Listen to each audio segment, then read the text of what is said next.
एक दिन संध्या के समय बादशाह अकबर बीरबल को साथ ले घुड़सवारी द्वारा हवा खाने के लिए महल से बाहर निकले। वे आपस में वार्तालाप करते हुए मध्य बाजार में जा पहुंचे।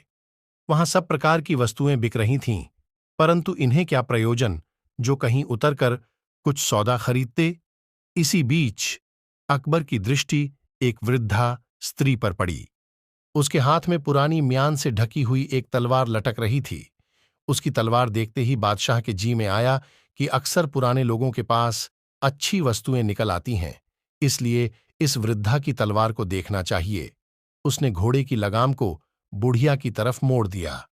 जब घोड़ा उसके समीप पहुंचा तो बादशाह ने उस वृद्धा से पूछा, ये तलवार लेकर तू शहर में क्यों खड़ी है? बुढ़िया ने दीनता भरी वाणी से कहा, गरीब परवर, मैं इसे बेचना चाहती हूं। यह तलवार बहुत दिनों से मेरे घर में पड़ी हुई है। आज बड़ी गिरीवस्था को प्राप्त होकर और कोई दूसरा सामान न रहने पर इस बेचने की गरज से बाजार में आई हूं। बादशाह अकबर उससे तलवार मांग उसे म्यान से निकालकर देखने लगे। वह एकदम खराब हो गई थी। उस पर जंग का गहरा पर्दा पड़ गया था और उसकी धार भी कई जगह से टूट गई थी। बादशाह ने बुढ़िया की तलवार को ज्यों का त्यों लौटा दिया।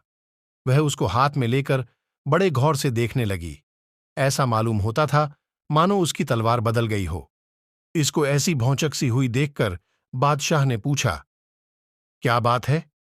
तेरी तलवार बदल तो नहीं गई है?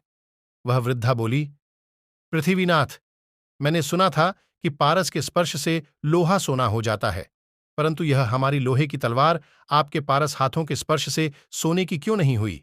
बस मैं यही देख रही हूं।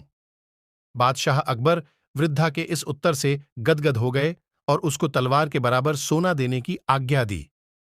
बीरबल अभी तक खड़े खड़े इनकी सब बातें सुन रहा था। बुढ़िया की बुद्धिमत्ता भरी बातें सुन और बादशाह की उदारता देखकर उसे बड़ा आनंद प्राप्त हुआ। दोनों सानंद घोड़ा बढ़ाते हुए नगर से बाहर निकले।